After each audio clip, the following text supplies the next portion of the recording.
Welcome to a new edition of Harness Central. I'm Harold Howe, and we're back at Southern Oaks Training Center today with Dr. Ian Moore. Ian, we'll talk about a number of things. Let's start with your favorite subjects. No, not that one. Arthur Blue Chip.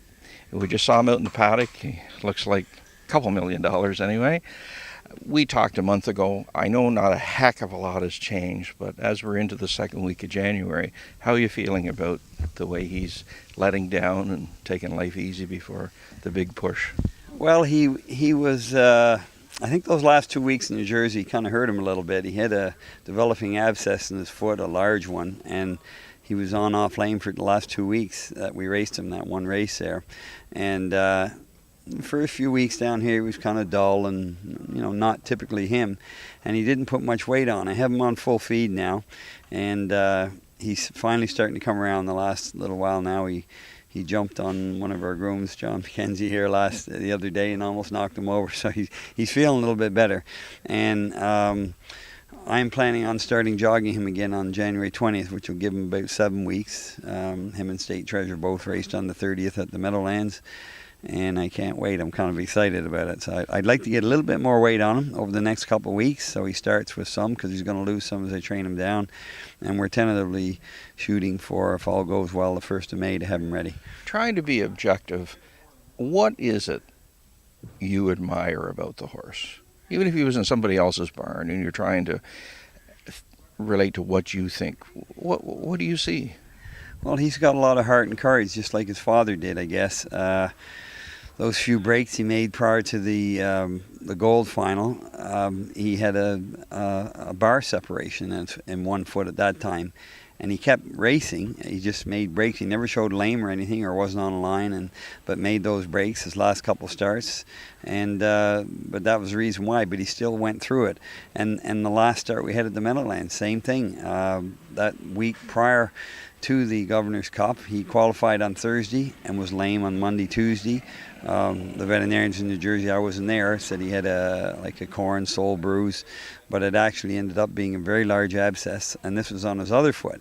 And so he only jogged that week, Monday and Friday. Was lame Friday, and then Saturday morning everything broke. I guess everything broke Wednesday really, but he was still lame on Friday. And then Saturday I jogged him a few laps around the track at White Birch Farm in New Jersey, and he was really good. So he raced quite well for what he had, and like Dave Miller said to me when he got off the colt that night, he said, if we had him where we wanted him and everything was good, Doc, we would have said he raced good. So the fact that he did what he did, he got second, but he was still coming at the end of the mile, and we're very pleased with that. I know you trainers are notorious for saying coulda, shoulda, mighta, but didn't. But at the same time, he made a pretty significant amount of money, and the breaks don't always go one's way. No, he had a lot of bad luck issues this summer, just little things like the lung infection 2 days prior to the Metro, for example, and basically left a lot of money on the table, but still it was a pretty good year. He ended up being, I believe, the richest 2-year-old colt pacer in North America at 400,000 Canadian and about 390 American on the USGA site, I think. But so we're very pleased, and I kind of babied him all year long. We looked after him well. He raced for a long period, a year basically, since he was broken in November of the year prior. But we spread it out, and he had a lot of time off, and he was feeling very good the last few weeks, even though he had the issue with his foot.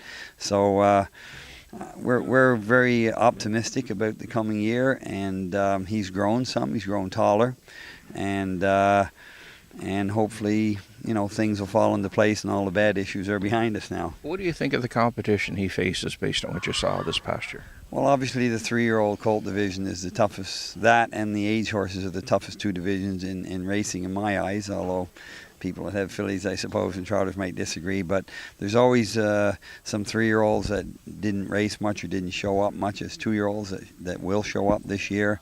And there was a good crop of 2-year-olds out last year, like the one that Ronnie Burkhead that won the Governor's Cup. He came on at the end of the year. And there's one that won in 150, I think, at Dover the week prior in the Matron. And that colt looked pretty good, too. So it's going to be difficult. There's no doubt about it. We'll stake him up to everything. Since we have 6 partners, we can spread the load a little bit and hope for the best. you've settled in here for the winter. How big is your team that you've come down with this year? We have 11 horses this year, which is a couple more than usual for me. I have two really good younger people working for us this year, Tisha Symes from Spring Hill, Nova Scotia, and John McKenzie from Prince Edward Island. He's just an 18-year-old boy, and he's doing very well. He's very mature for his age. So we're very happy, and Nancy's here in the morning helping out as well. Okay, well, listen, good luck with the winter. We'll catch up with you in another month for 2-year-olds in training, and try and stay warm. We'll try and stay warm. I wish everybody all the best with that winter they're having in Ontario, and the rest of Canada, I guess, has been a little rough this year. But anyway, we'll think of them every once in a while. Okay. Thanks, Ian. Harold Howe giving you the Harness Racing Edge.